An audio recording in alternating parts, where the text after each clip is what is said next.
Right, I think we're live. Hello and welcome to Korean Mindset Legends of Legends series. Today I have a bundle for you. I've got the amazing Ben Salmi family joining me all the way from London in the UK. So, hello everyone. Hello. Awesome. So, Legends of Legends is a show to broadcast and showcase amazing people that are doing incredible things with their career, and also to get an idea of what people do and what their jobs are, how they've got there, and how you can do the same with yours. So I've got the Bensalmi family. Sabrina's the mother, so I'll let them introduce themselves. Over to you, Sabrina. Excellent. Thank you so much for having us. Thank you, firstly. My And pleasure. Mia, do you want to tell them what your name is and what you do? Yeah. Go on then. My name is May, and my brand is cool because I'm intelligent. And how old are you? 4. You're 4 years old. So that's Amir. Go on, Trey. Hi, my name's Shay Sean. I'm 13 and I run workshops to help with maths. And I also have a brand called I'm That Kids. Oh, And I have co-authored 2 books, one called Kids That Dream Big, and another one called 10 Seconds to Child Genius. And this is the 10 Seconds to Child Genius one. wow, look at that. Go on, yes. Hi. Hello, Yasmin. Hello. Go on, say something. Hi everyone. My name's Yasmin Ben Salmi and I'm 10 years old, and I'm writing a book called The Choice Is Yours: 10 Key Principles to Create a Happier Lifestyle. Oh, wow. I love that. My name is Paolo, and Speak up. my book is called Parent Sides Adventure: 10 Key Principles to get your kids off their iPads and into the light. Go on, To get Shay. your kids off their iPads, was that? Go on, say again. Yeah, Say it kids out. off their iPads and into the light. Wow, amazing. That's so necessary. My name's Ashay Ben Salmi. I'm 17. I co-authored my first book with Trishawn when I was 11 and he was six, seven? Yes, 7 at the time. And ever since, I've gone on to become a professional public speaker. I do youth training and coaching. I do a lot of work with young people, supporting them to turn their adversities into empowerment. I also have a deep passion for photography and videography. So I'm creating a documentary and stuff like that. So yeah. Awesome. It's amazing. I didn't know that. Thanks for sharing that. Wow. So what inspires you? How did you get to be an unstoppable family? You really are. Yeah, I think that's an excellent question. I think what we tend to say, especially myself, I tend to say, we all say it really, that, we're not perfect. We are literally just having fun learning. And it really has been a case that we've gone through a lot of adversities and we had to make choices. Me as a parent, I had to make conscious decisions saying, what do I need to prepare? What do I need to do or expose my children to at an early age in order to prepare them for their life ahead? So I think that's really where it started. Like Lachey said, when they were 11 and 7, they co-authored Kids That Dream Big, and at that time, imagine Lachey was missing a year and a half of school education because she was bullied so severely. So it wasn't kind of, mum sitting at home and just said, oh, let's set up business. It was really a case that I was on a journey of self-discovery. I was learning business skills and I didn't have childcare. So it was just a case that I had to basically say, what I used to say to you, could you draw or get you sweets? Could you just be quiet for mummy? And she was like, okay. But because children learn subconsciously, she was in the room and she was just picking up these things and she was going, can I write a book? Can I do this? She created an app when she was 11 years old. So it's like she was just in the right environment and she started to fire off. And I thought, okay, this works. I had more and more children. So I used to go along to events. I'm still learning. I'm a slow learner. And Oh, we're always on the path of learning. exactly, life learning. And they just came along and they were just really excited. They really enjoyed the experience and decided to take part. Awesome. Wow. And why is it important to you that you learn and your kids learn as well with you? Well, that's another excellent question. And the reason why I say that is because what I did find is that I used to go off to NLP, personal development, all these things, and we're kind of high fiving. I've never done things like that before, and I'll come back home and go like, woohoo! And they would look at me, and my husband would look at me, and they just said I was crazy. Literally, they thought I was very strange. So it was a very painful, it was a very liberating experience for me, but also very painful at the same time, because I was having this experience and the people I love most wasn't part of the experience. So there was this disconnection where I had to keep explaining, and they were just like, "Why are you acting so weird?" And like something will happen. Happy all the time. Exactly. So like something will happen, I would try and rephrase it into something positive, and it was kind of like, "Why are you doing these things?" So it was just inevitable, you know. So I dragged the kids along. I literally did drag them along the first couple of times. And my husband wasn't too into going, to be honest, and I had to respect that. You know, sometimes we're on journeys and the people we love most, we want them to be beside us. But we have to say, you know, do we sit at home or do we just keep going? Yeah, I guess. And as long as he allows you to do your own thing as well, like that's the whole thing about being a couple, that you can still keep your individual identity. Well, this is it as well, because in some relationships, and I'm guessing that if someone's listening to this now, it's not always going to be an easy journey. Sometimes our partners are not going to be supportive, and sometimes our partner will be the one person in our lives trying to restrict us. So it's about us just owning it and saying, look, I need to go for this. And when you really know it's for you and you're not harming anyone, just still go for it. Yeah, absolutely.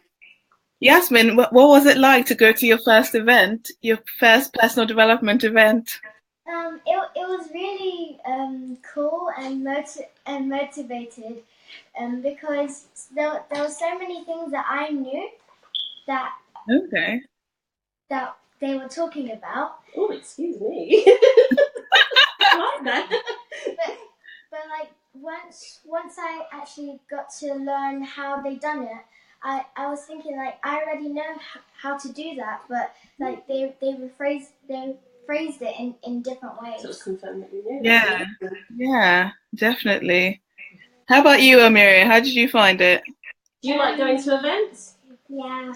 What do you like doing?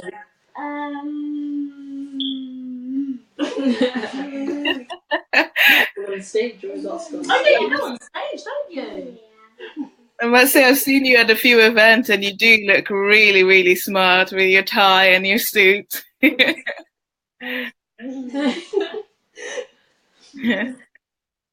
So I guess what people want to know is, how do you keep up the motivation? Like, how do you balance family life and keeping up that motivation and keeping everyone going in spite of adversities? Well, I think that's really important, and I think it's got to be a way of life. If it doesn't become a way of life, it is very hard.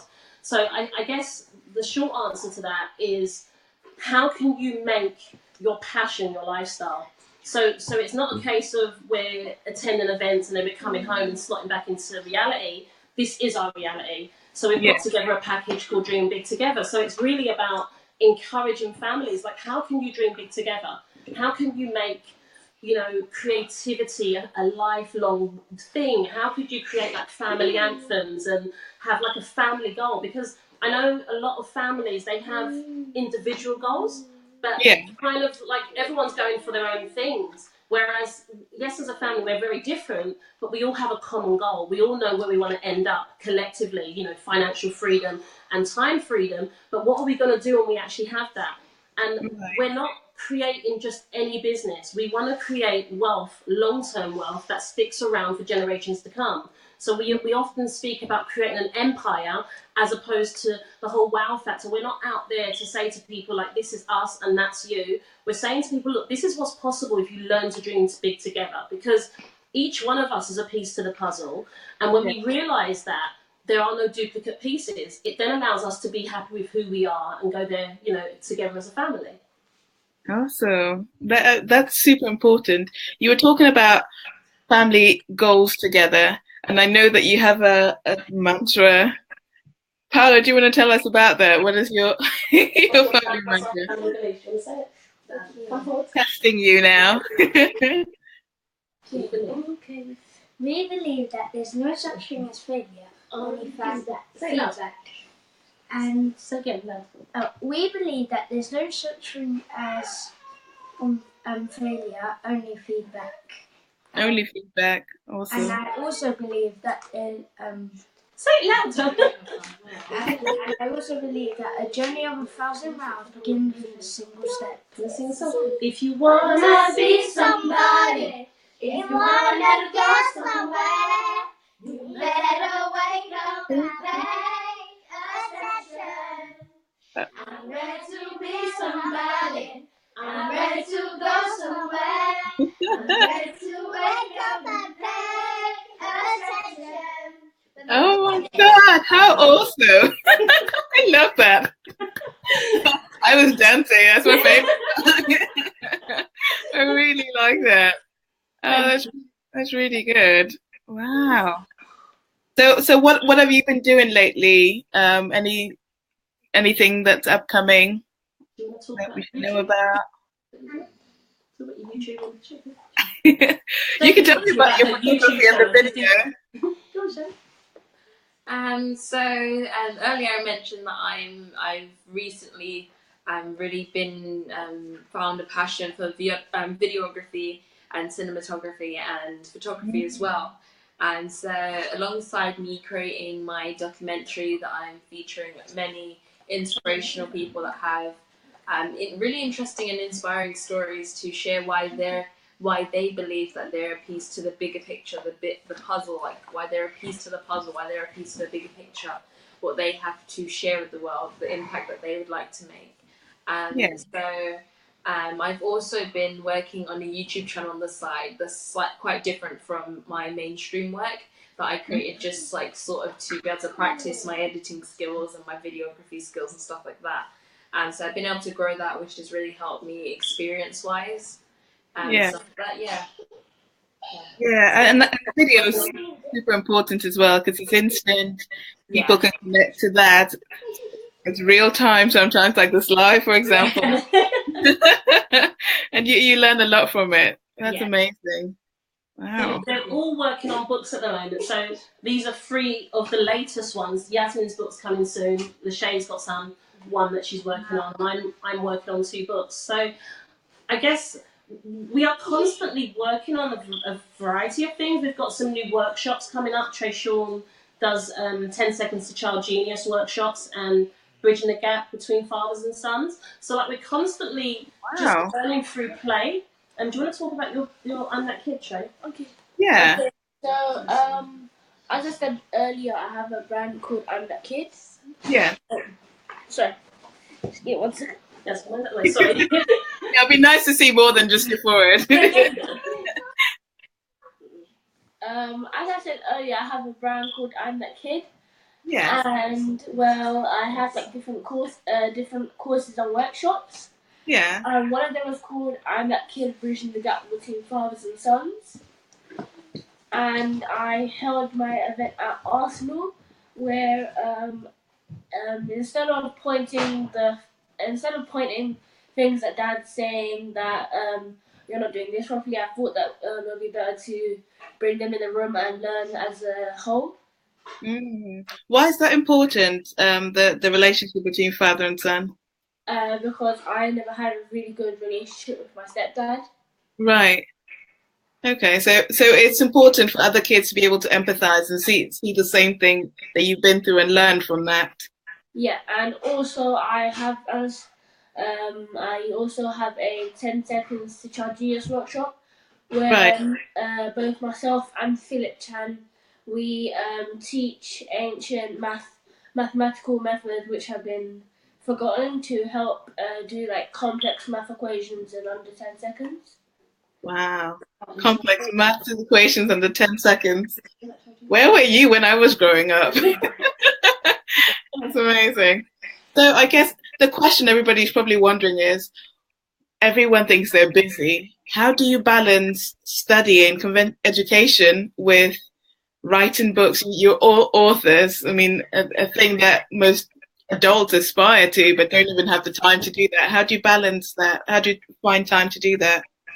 Do you want to answer, guys? Do you want to answer? How do you manage to balance both? How I You can't see Beautiful face. you. Sorry. how I managed to balance is I followed my mum and my big sister and my big brother's footsteps by learning from what they did wrong and making it into a better choice. I like that. You have to learn from other people's mistakes. That's a smart way of learning. I love that. I honor you for saying that in front of them too. And making them into new ones and like things that no one in the world has ever heard before except for me. Oh, Right. no, When you say mistakes, what are some of the mistakes that they made that you've learned from? be careful. Sorry. And what are some of the mistakes that you learned from? Gosh, what's she doing? What are some of the mistakes you learned from? Oh, some of the mistakes that I've learned from is from So Feel free to should we answer that question? Yeah. So for instance, you have to manage your time wisely, definitely. You know, we are a large family, so if we don't manage our, you know, have a diary, really be good communication. You know, people, whoever's listening, you've got a family. You know, diarise, communicate, making sure that if someone, because sometimes Trey Sean gets press calls, he has to make sure he feeds back to me. So I'm kind of like a centralised database. And we have like a motherboard of diary, and they have their own diaries, but making sure that they're all fed back to me, so I'm aware of where all the family go. Because Lachey's, you know, 17 and a half now, so she has her own invitation. Sometimes she has events with Virgin, you know, she's got various meetings to attend. So it's just really important that as a family, healthy communication. And again, like I said, with regards to a common goal, the common goal makes things a lot easier because we do desire to impact people's lives in a positive way. It means that we're constantly looking for opportunities that are congruent. So it's not kind of like way over here and thinking like, what do we do? They all kind of interlink. So that really does help, the congruency. Right. Right. And what advice would you have for other parents trying to get their children into personal development and not come across as the pushy parent? I think there's that balance, and I found that working with kids working with children of all ages, the parents are not sure where to push, where to insist, or how far to take it. What advice would you have for them? I guess first and foremost, you know, one of my biggest advice is always get a coach, get mentors, surround yourself with people that you want to become. I think that is, I can't emphasize that enough. You know, we really do become the people that we spend the most time with. And, you know, I guess, you know, I kind of, I do feel for pushy parents because I think there's a big misconception, like, and you know, no judgment in either way, but I think often as human beings, we see the superficial, we think we know. See, sometimes if a parent's had a rough journey, all they want for their child is to kind of get opportunities.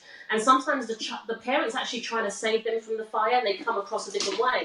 So I guess us as observers, it's for us to sometimes say to ourselves, we don't know until we know, if that makes sense. We don't know where they're coming from. But if I still answer the question, I think with pushy parents, I'd say the truth, the fact of the matter, our children will land on their feet. You know, just because someone's on a different journey doesn't mean they're lost. And the thing that I found, this is what that golden nugget, I tell this to all parents. As a mum or as a father, our children are somewhat biologically conditioned to ignore our words. So this is where our support system comes in. What I find... I can see some nods, by the way.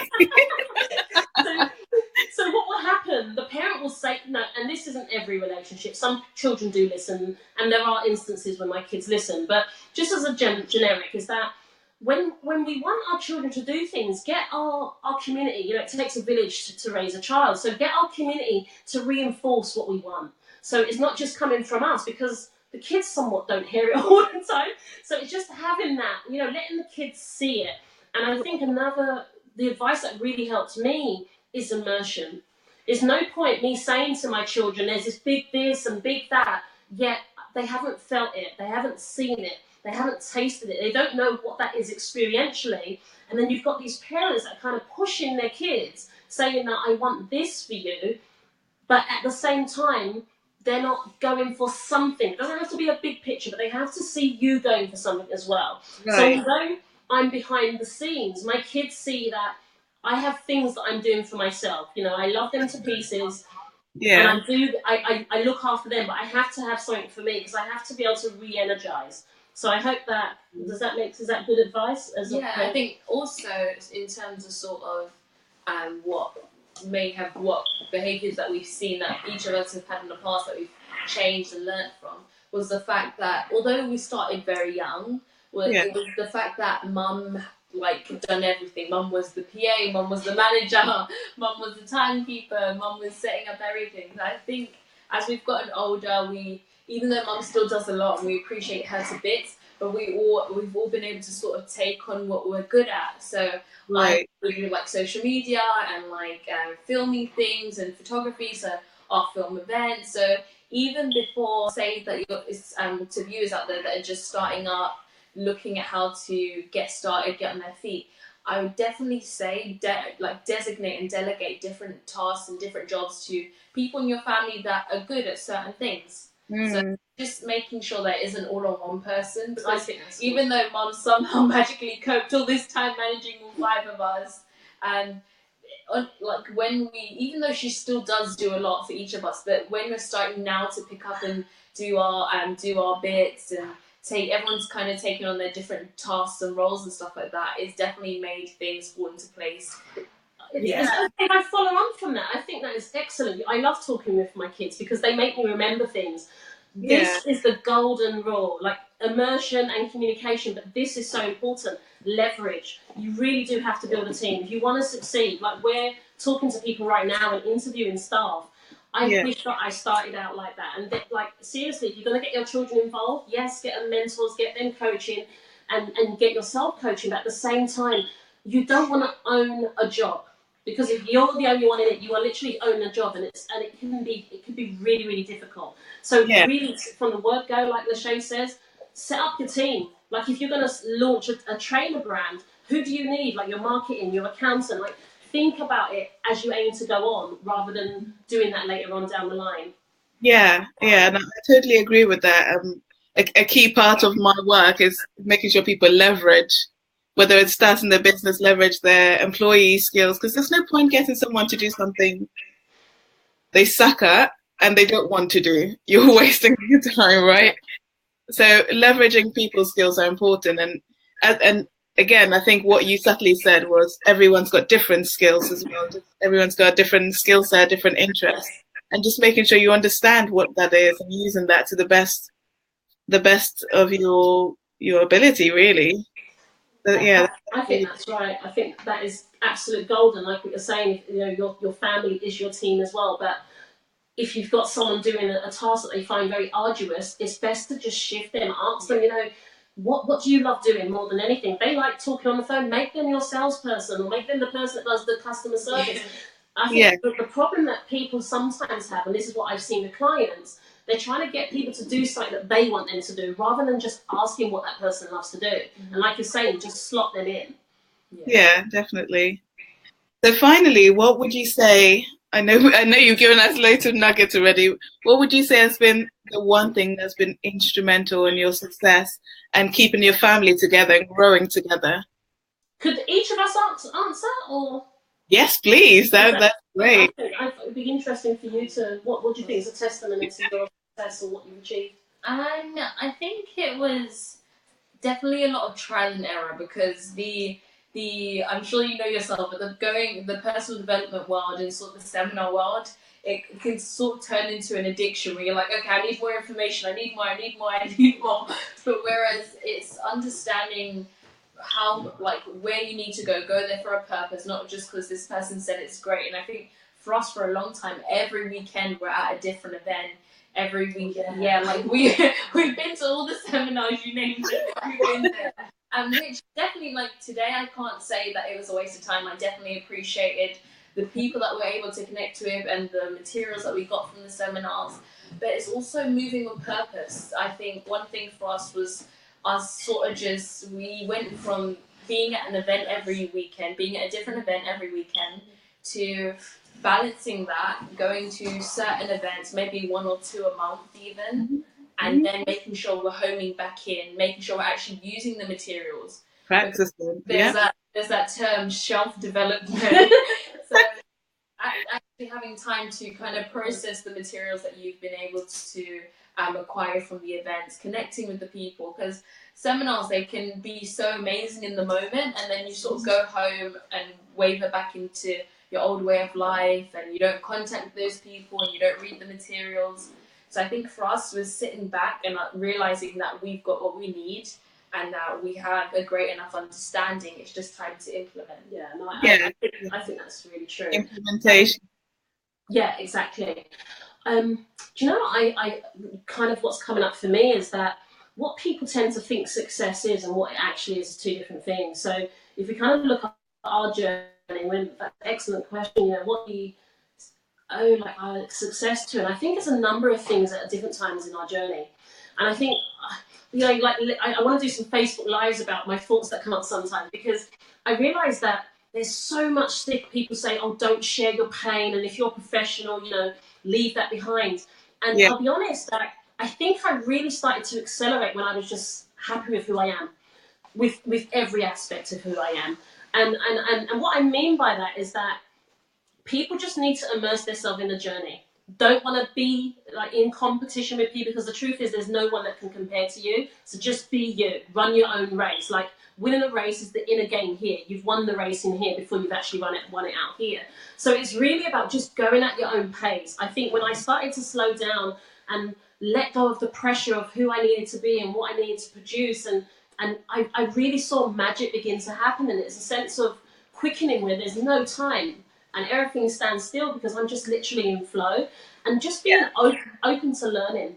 I really think that's, you know, it's a hard question to answer, because it's so many different things at so many different times in our lives that got us to the next step. But if we just home in with where we are to trust that it will get us to the next phase, I think that's really just being patient and letting go of all the materialism. Wow. That's really powerful. I think we've lost you on the visual. I can still hear you, but I think we've lost you on the visual. But I think it's all right. We'll carry on with anyone that's still there. Now I can't see you, so I don't know. What do you think your success? What equated to your success? What do you think? Come on, camera. Oh, can they see us though? Just do it. Oh, okay. There you go, Nike. I think. I think. No, I'm trying to think. It doesn't have to be one thing, because obviously life is more complex than that. So what do you think are some of the key elements that helps you achieve what you achieve? I think thanks to Mum and like what she's opened us up to, because like she. There you are. You're back. When Mum first started taking us over to personal development events, I didn't really see the points of it at first. Honest? As Mum said, I like the honesty. No. Because as Mum said, like she used to come home being high five, and I thought like she was very crazy. And when she said that we're going to go to the event like she did, I thought I was going to come back a bit crazy too. So I didn't really want to go the first time, but after going, I found out that it was very inspiring, and it helped to impact the way and the perspective. My perspective, how I see things. Yeah. And as if we did go to the personal development events, half of the stuff and half of the people that we know, we wouldn't know, because most of them from there, we've learned amazing things that we can use in the future and other stuff like that. That's amazing. Thanks for sharing that. Anyone else, Paula? Would you like to say what made you successful? Oh yeah, is that Yasmin there? Oh, this is Yasmin. Yeah. Go on, Yaz. What helped you to be successful? What helped me to be successful is my my big sister, my brother, and my mum. Because from learning from those, especially my big sister and my mum, and basically all of them, from them writing books inspired me to write my own one, which I'm still like editing right now. But from like learning from their point of view and going to personal development events has really helped me to develop some good behaviors and different structures to help my business grow. Yeah. Yasmin, can I ask you, was there ever a time where you felt like you were copying them or you wanted to do something different? Does that come up for you? The different one does, because some of the things that they said in personal development events, I didn't really understand them, so I switched them to what I understood, and I put them to my own context. What about your sister? I think they talk about your brother and sister. Did you want to do something different? Or did you enjoy copying? Different. I love that. And how do your friends feel about that? About what you're doing so far? Some of them were asking, how did I get to do what I'm doing right now? Mm-hmm. And I just told them that as all if you believe what you want to do, you can always achieve it. Wow. Look what you brought into the world. Like, that's amazing. Thank you so much for sharing. You're such a brilliant light. Who have I got next? Yasmin, Pallien, come and see what your success, how you managed to do what you do. Because he interviewed Dr. John D. Martini. So how does that? Oh, wow. Yeah, okay. Come down here. So how did you achieve some of your success, Pallien? Don't touch it. How amazing. From The Secret, Dr. Martini's from The Secret. Yeah, he's the youngest in the world to interview him so far, so we're going to apply for a Guinness Book of Records for that. Wow, awesome. Come on, go on. So go on. What helped you to become successful? Look at the camera and speak. Normally, Mum, because she inspired us, and because when she took us to personal development events, it wasn't just the personal development events that inspired me.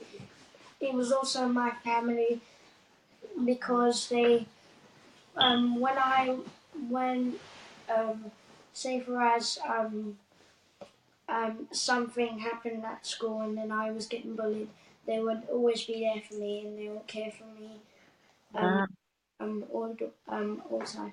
And also, when I went to personal development events, they helped me as well, because when I saw most speakers speaking on stage, I was thinking in my mind, one day I want to be that person on the stage and speaking in front of loads of people. I think definitely, sorry to interrupt, that's definitely something that I would say Paolo does really well, especially for a kid of his age. I'm not just saying this because I'm his sister, but honestly, him being a kid of his age, being 8 years old, like you could literally put him on the stage and he'll be able to speak for hours if you let him. He's tired today, just about school.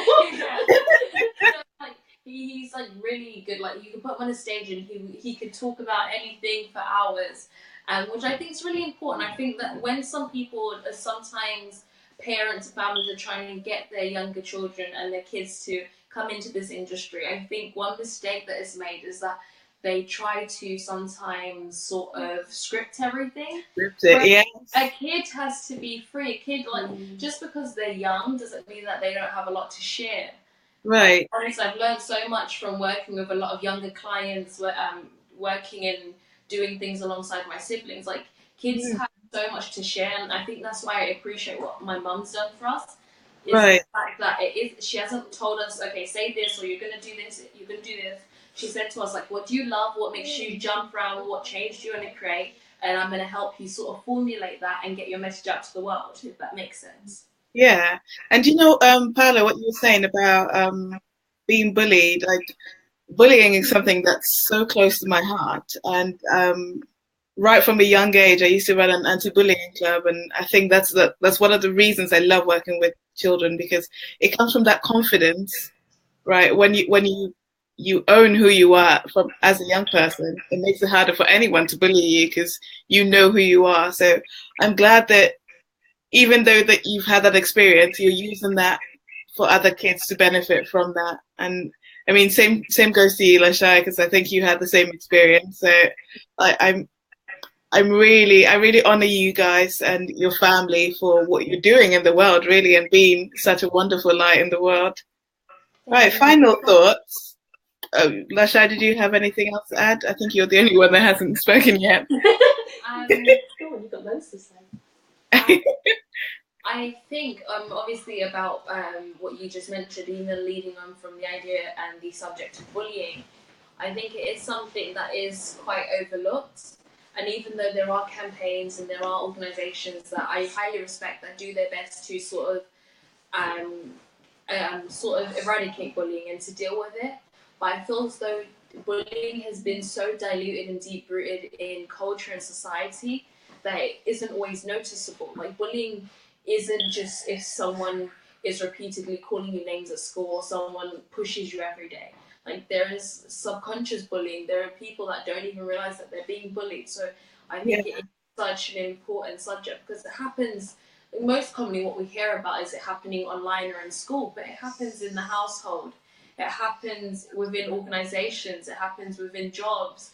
So it is something that is not impossible to get rid of, but it's going to take a change of not just mindset and belief, but a change of culture and a change in society, which I think is really important because people will just, I think some, especially when I work with young people, some of them have come to terms with bullying and they sort of normalized it, and then you start to sort of assume that there's something wrong with you and that you sort of justify what's happening to you.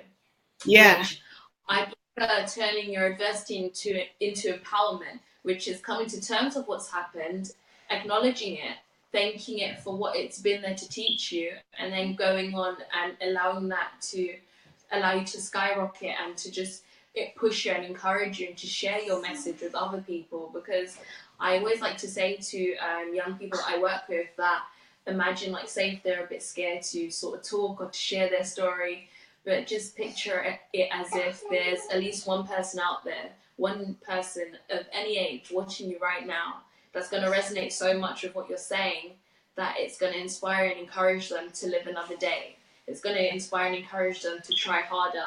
It's going to inspire and encourage them to break through. So I think that's what really makes me really pumped up and excited about what I do and the message that I have to share.